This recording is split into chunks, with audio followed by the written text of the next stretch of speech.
Good morning, Year 4. It's a dark and dreary and wet day today. I think I'd prefer the sunshine and the snow.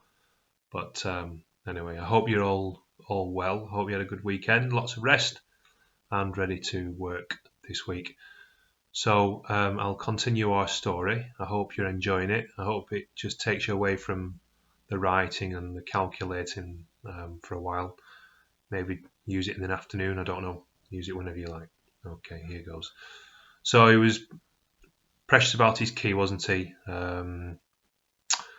Mrs. Piggy had, or now as they call her, Ida, had returned his key to him. So they've got a friend there, haven't they? Okay, here we go. We could see it happening right in front of our eyes, every day, every night, and we didn't do nearly enough to prevent it.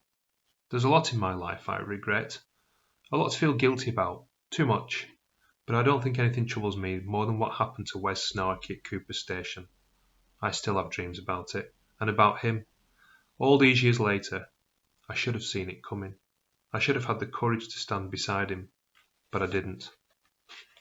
Nor did Marty, nor did any of us, except Ida. At least Ida tried. It all went back, I'm sure, to that glorious day when Wes knocked Piggy Bacon down in the yard, then sat on him and clobbered him. Wes became our hero that day, but he also replaced Marty as Piggy's favourite victim. He would bawl at him all of the time, pick on him at every opportunity. Wes found himself chosen for the worst jobs, the ones we all dreaded, the dirtiest, the heaviest, the smelliest, cleaning out the toilets, digging ditches, carting stones. And Piggy was as clever about it as he was vicious. He knew how Wes loved to work near Big Black Jack in the stables. Everyone knew it. Wes had made no secret of his love for that horse.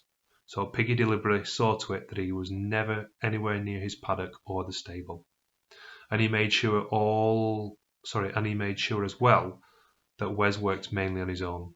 He deliberately set out to isolate him from the rest of us. Hardly a day went by when Wes wasn't hauled out in front of us all at the evening punishment parade. Sometimes Piggy would just bellow at him, sometimes he would take the strap to him and give him a hiding. He'd always find some excuses, any excuse to punish him. We could all see Wes was getting it a lot harder than the rest of us, and Piggy was enjoying it too. I could tell it on his face. When he whacked Wes, it was always done with more venom, more violence. Thinking back, I'm ashamed to say there was even a sense in which I felt relieved, because while Wes was on the receiving end, at least I wasn't. Wes grew in stature in our eyes with every whack of Piggy's belt. He never once flinched, never once complained, and so far as we know, he never cried. For long weeks and months it was his resistance, his defiance in the face of our hated enemy, that kept us going and gave us all hope. I longed for the day that he'd have a go at Piggy again. I was sure he would. I thought that, and Marty did too. That Wes was just biding his time, picking the right moment. Then I began to notice that Wes was becoming more and more silent, more and more withdrawn, even with Marty and me, and we were his best friends. It happened slowly, so slowly that it was difficult at first to believe it was really happening. To start with, I thought it was just because he was never allowed to be in the same working party as Marty and me. So we were simply seeing less of him. He often wasn't with us during playtime either. Piggy regularly made him work on longer than the rest of us.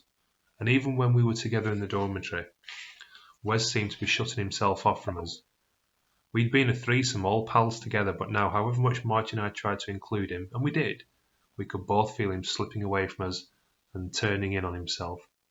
In time, he almost became a stranger to us, a loner, just as he'd been during those first few months at Cooper Station.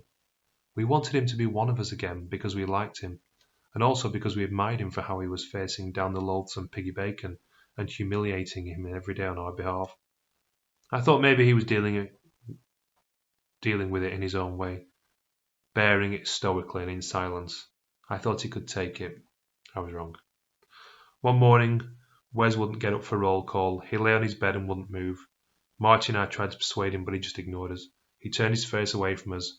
We knew what would happen.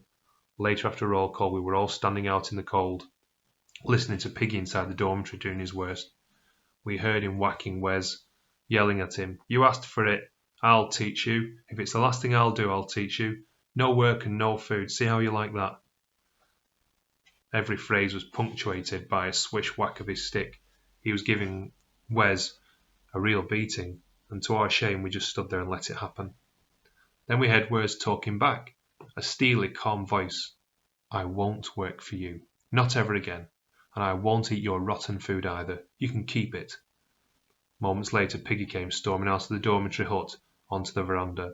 He stood there surveying us breathlessly, his face a beacon of rage. For days Wes lay there refusing to get up, and every morning Piggy would go in and beat him, and every day he stopped his food too.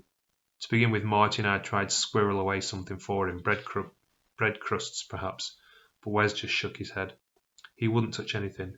He told us we shouldn't do it because we'd only get into trouble ourselves. And anyway, he said there was no point, because he meant what he said. He wouldn't touch Piggy's food, even if it came secretly from us. He would stay on hunger strike, he said, until Piggy Bacon treated us properly and stopped beating us. He would drink water, though, so we'd bring him that as often as we could. We kept bringing him food too, but it was no use. He'd made up his mind, he said, and nothing would change it. He would sometimes smile at us, but weakly now, as if we were just kind strangers. He would say very little, and as he weakened he said less and less, but he did say something one evening when we were all there together, Marty and I sitting on his bed. He said, and I've never forgotten the words, you know what I think? I think there's only one way out of this place, and I've found it. Marty asked him what he meant, but he wouldn't say. We both of us tried again and again to talk him out of his hunger strike, but he was dead set on it. He wouldn't listen. I know now we should have tried harder. We should have tried much harder. In the end, we went to the only person we thought might help. We went into the farmhouse to see Ida. We told her everything, how Wes was beaten each morning, how he was on hunger strike, how he could die if something wasn't done soon. Even while she was listening to us, she was looking around nervously. I could tell she just wanted us gone. And I could tell too that she already knew everything we'd been telling her. You shouldn't be here, she said when we'd finished. Go now, go quickly before someone sees you. I'll see what I can do. And she closed the door and went back inside, leaving us standing there. I told Marty that I was sure she'd find a way to help. She better had, he said, or else he'll be a goner, that's for sure. That same night after lock-up, Ida came to the dormitory. It was the first time that she'd ever come inside at night. We heard the door unlock, saw the dancing light in the porch. All of us expected it to be Piggy Bacon on one of his occasional late-night patrols, so we lay there, pretending to be asleep. I've come to see Wes, she whispered. Which bed? When we heard who it was, we all sat up. I took her there and showed her. She sat down on his bed and tried to talk to him. Wes didn't respond at all, not at first. He wouldn't even turn over and look at her. Everyone was there by now, gathered around his bed. Ida put her hand on his shoulder.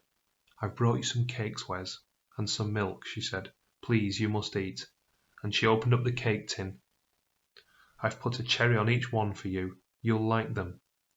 Wes turned over and looked up at her. I can't, he said. If I eat, he'll make me work, and I won't work for him. Never again. Not ever. She tried. For an hour or more she did all she could to tempt him, to persuade him. She told him that God helped those who helped themselves, how she understood his suffering, and I know that God does too, she said, because he has told me so. I prayed. I asked him what to do, and he said I must come and feed you. God loves us all, Wes. In our suffering we must always remember that. But no amount of gentle persuasion would change his mind. Even her tears didn't seem to move him. We could hear the tears in her voice, and she pleaded with him, smoothing his hair all the while. Nothing she said or did made any difference. In the end she simply had to give up, just as we had before her. We had often heard the sound of fury from the farmhouse late at night, but until now it had always been one-sided battle, with only Piggy Bacon's voice raging and roaring, then afterwards the sound of Ida sobbing and the dog whining. This time there were two voices raised, hers as loud and as angry as his. For the first time, Ida was giving as good as she got. We could hear every word. The boy will die, she cried. Do you want that? Did we have these children here for this? I wasn't the only one who felt like cheering her on. All the children are sinful, born sinful, Piggy railed back. And these are more sinful than most. My task is to cleanse them, to prepare them for heaven. I won't spare the rod, because it's the only way they will learn, and the boy has to learn, who is the master here. I thought Jesus was the master here, she argued. Or did you forget that? You punished the boy only out of pride, and you know it." And so it went on.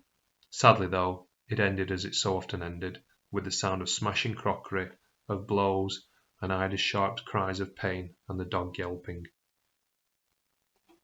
Then silence and sobbing. Marty began the chorus, and raised to sudden courage we all joined in. "For she's a jolly good fellow, for she's a jolly good fellow, for she's a jolly good fellow," and so say all of us. We sang it out loud again and again at the top of our voices to be sure that Piggy could hear us. He heard all right. He came out of the farmhouse and bellowed at us to stop, or he'd come in and whip the lot of us. So cowed once more, we stopped. I felt even then that our silence was a betrayal. The shame of betrayal is something that never leaves you. All of us knew that Ida had done battle for Wes and for all of us that night. None of us knew that, although she might have lost the battle, she hadn't given up the fight. Wes didn't know it either, of course, which is why I suspect he decided not to do what he did. He decided to do what he did. He disappeared the next morning, but he didn't go alone. We came back from work for our soup and bread at lunchtime as usual and found his bed was empty. I immediately supposed that Ida might have come over and taken him back to the farmhouse to nurse him and look after him. So I ran over and found her at the back, digging in the vegetable garden. She hadn't seen him, she said. She'd left her digging and joined in the search. Everyone was looking for him now, including Piggy Bacon, who was stomping around the farm, shouting at us to look here and look there, and ranting on about how if Wes had run off, he was going to find him. Then he discovered, or someone did, that Big Black Jack was missing too. Now he really went berserk. I've never seen anger like it. This man of God let out a seemingly inexhaustible explosion of noise. He spat words and spewed them out, all words of anger that he must have been bottling up inside himself all his life. It was quite a show, and we loved it, every moment of it. We kept our distance, of course, each of us secretly saving the futility of his fury, celebrating his incompetence. Wes had done it. He'd escaped. This was what we'd been talking about to Marty and me that night in his bed. This was his only way out. Wes had gone walkabout with Big Black Jack and he wasn't coming back. We were all willing him to make it. I think that maybe I even prayed for it. Piggy went after him, of course. He rode out on one of the other horses, and we scanned the horizon all day hoping he wouldn't come back with Wes, but fearing the worst all the time. That evening we looked out of the windows of the dormitory hut and saw Piggy come riding in, slumped in his saddle, his face covered in dust, his lips cracked. And he was alone. He hadn't found him. Wes was still on the run. We all jumped up and down in the dormitory, clapping one another on the back, ecstatic in our triumph, not just because Wes had succeeded yet again in humbling Piggy Bacon, but also because we all suddenly believed that where Wes could go, we could go too. One day, somehow, we could do the same. There was another raging row that night in the farmhouse, with Piggy calling Wes a stinking, ungrateful little horse thief, and we heard Ida standing up to him again. "What did you expect, treating him like you did?" It cheered our hearts to hear fighting back, and our response was quite spontaneous. We burst into another chorus of "For she's a jolly good fellow," and this time Piggy didn't come out to silence us. We had silenced him. Our triumph was complete, we thought, but then we heard the dingo dogs calling. We heard them often enough before at Cooper Station, seen them loping about in the distance, seen one or two lying dead out in the paddock, shot by Piggy Bacon, and left there, he told us, to be a warning to others. We were used enough to dingoes by now, but on this night their cries struck a terrible fear in my heart. It was an omen of something, I was sure of it. Next morning we had a roll call and breakfast was just about to go out when we saw Big Black Jack. He was a long way off, but it was definitely him. He wasn't alone. There was a dozen or more bushmen alongside him. With sinking hearts we looked for Wes, and it wasn't until they came close that we saw him. One of the bushmen was carrying him in his arms, but Wes wasn't clinging around his neck. His arms were hanging down, his arms were limp, and I knew at once he was lifeless. Okay, we shall leave that one there.